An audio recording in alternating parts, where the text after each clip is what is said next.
আসসালামু আলাইকুম, সবার কি অবস্থা? আশা করি সবাই ভালো আছেন। তো কালকা বাংলাদেশের নেদারল্যান্ডের সাথে ম্যাচটা জিতার পর ফেসবুক টাইমলাইন কিছুক্ষণের জন্য শুধু সাকিব সাকিব সাকিব। কিন্তু কারণ সাকিবের একটা বড় অবদান ছিল কালকার ম্যাচ জিতানোর পিছনে।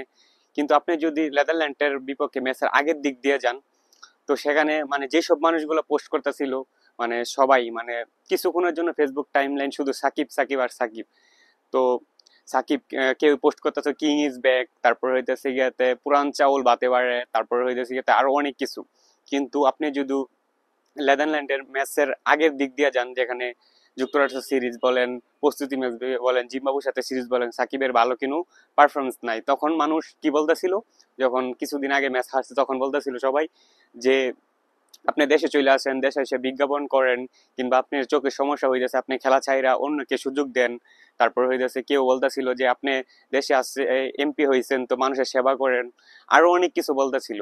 তো এখান থেকে আমাদের অনেক কিছু শিখার আছে, কারণ দেখেন মানুষ আপনাকে মানে কি বলবে, মানুষ কি বলবে ওইটা কখনো ভাবা যাইব না। কারণ হয়ে যাচ্ছে গিয়াতে দেখেন সাকিব যখন নাকি একটা ম্যাচ ভালো করছে, এখন পুরা বাংলাদেশ যারা সাকিবের হ্যাটাস ছিল, যারা ফ্রেন্ড ছিল, তারাও হ্যাটাস হয়ে গেছিল যখন খারাপ করতেছিল। আর যখন একটা ম্যাচ অনেকটা ভালো করছে, কারণ ম্যাচটা জয়লাভ করছে, তার কারণে এখন পুরা টাইম লাইন কালকে ম্যাচ জিতার পর থেকে এখন পর্যন্ত, আজকে পর্যন্ত পুরা টাইম লাইন সাকিব সাকিব, সাকিব এইসব।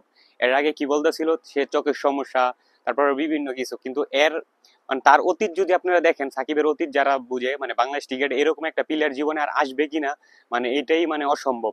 এরকম একটা অলরাউন্ডার কখন আসবে কিনা, যে সাকিব সাকিবে সাকিব রে নিয়ে যতই টল করেন না কেন, যতই করেন না কেন, সাকিব যা বাংলাদেশ টিমকে দিছে, কিন্তু সাকিব যখন চলে যাবে, অবসর চলে যাবে, তখন আপনারা বুঝবেন কি হারাইছে আমরা। যাই হোক, এখান থেকে আমরা আমাদের লাইফে অনেক কিছু শিখার আছে। দেখেন, আপনি যাই করতে যান না কেন, মানুষ আপনাকে কখনো আপনার পাশে থাকবে না।